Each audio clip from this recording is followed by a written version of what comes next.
Hi, this is Pastor Marilyn.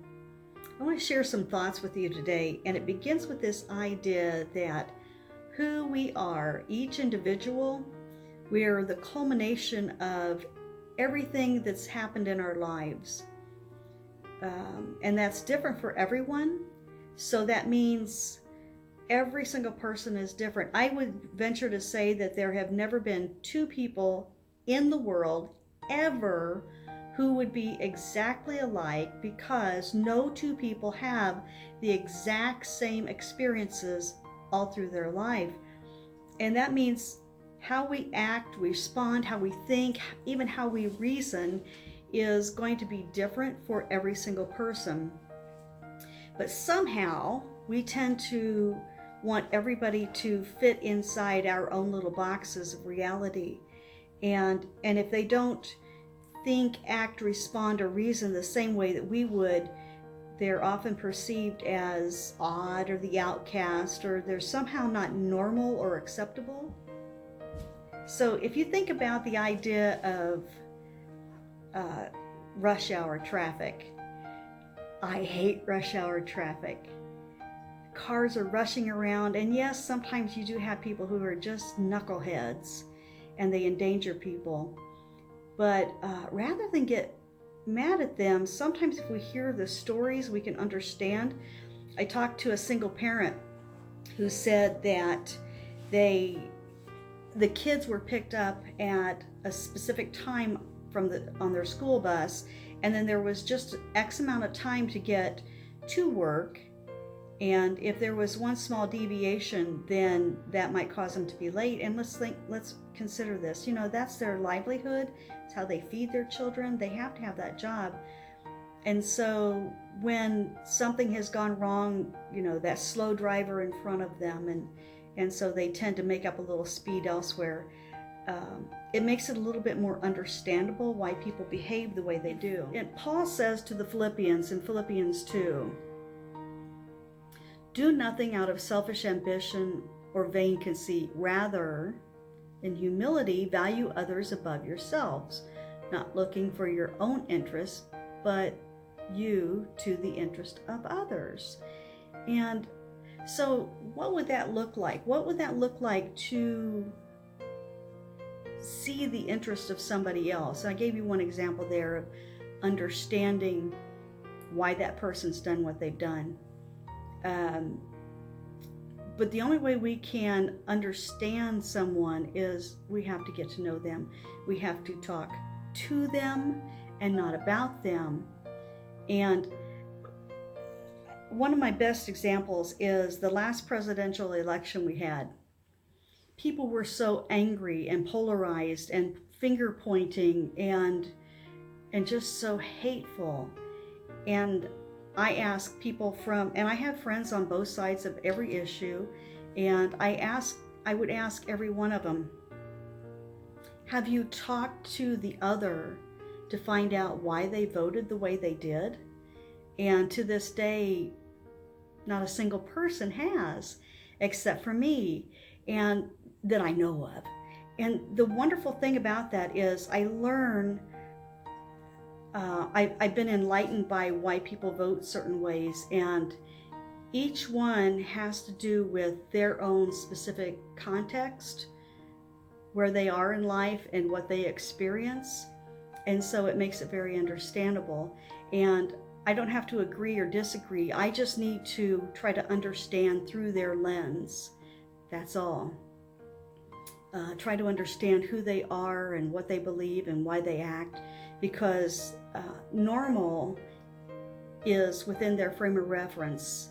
We all are normal within our own frame of reference, and so when we treat somebody else that they're the outcast, they're the one who's wrong, then we're not even trying to understand that they also are just living out of their own frame of reference.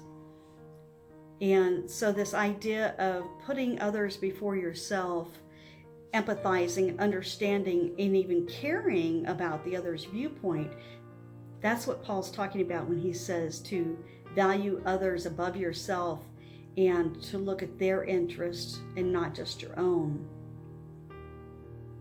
I've had conversations this week with different people, and this week in particular, but over the past few weeks, and I'm learning about just by having conversations, I learn about the colorful differences in each individual. I learn about their struggles and their fears and their hopes and how they're coping with isolation and the fear that comes with the unknown of a virus that you can't even see.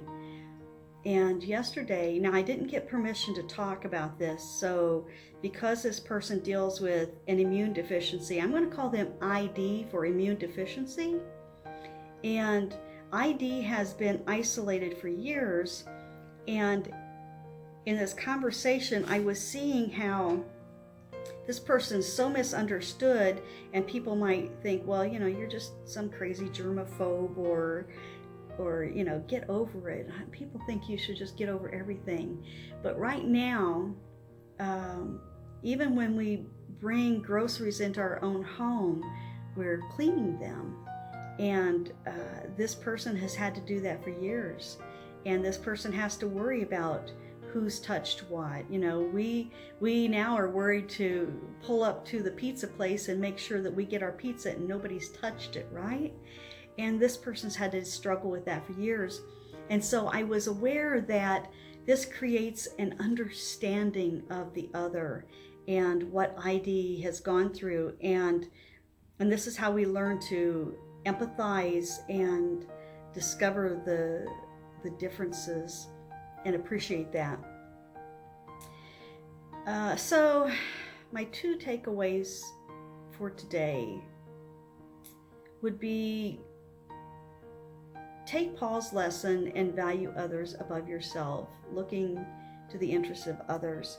And we're not wired that way as human beings. It seems like we all have a survival mode that kicks in, and it tends to be me first. And as Americans, we tend to be very self-centered and very self-righteous and self-absorbed and self. And it takes an effort. It actually takes a cognitive effort sometimes to think differently and think about putting the interest of others above yourself. So when someone doesn't act or behave or respond in the way that seems normal to you, just accepting who that person is and accepting the fact that you don't know what their purpose is or why they think or act or do the way they do, that's a beginning. That's a beginning of how we start to learn to look at their interests first and to value them above yourself, because who they are matters. No matter who they are, it matters. My second takeaway might be: give grace to everyone, because listen, everyone's different from you, but you know what? You're different from everybody else. So if you expect people to give you grace and understanding for your differences, you have to give them grace also. And I just think now that we've slowed down our lives some and we have this opportunity to really think and contemplate, and we have our own new struggles, and maybe just sit and consider that other people have their own new struggles also. And how do you do that? How do you find out what those struggles are? You have conversations. It's that easy. And I would challenge you. I'm going to challenge you today. Maybe pick up the phone and call the person that you think is the most unlike you. The person you might find the most difficult conversation. Just try it. You'd be surprised when you start just listening to someone and understanding them. You'd be surprised what it does for your soul.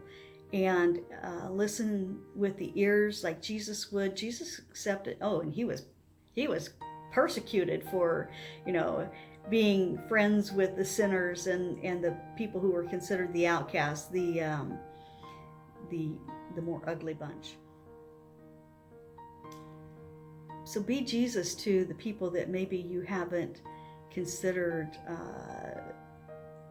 in your realm of normal, or those who you think should be a little different. They should be more like you, but they're not.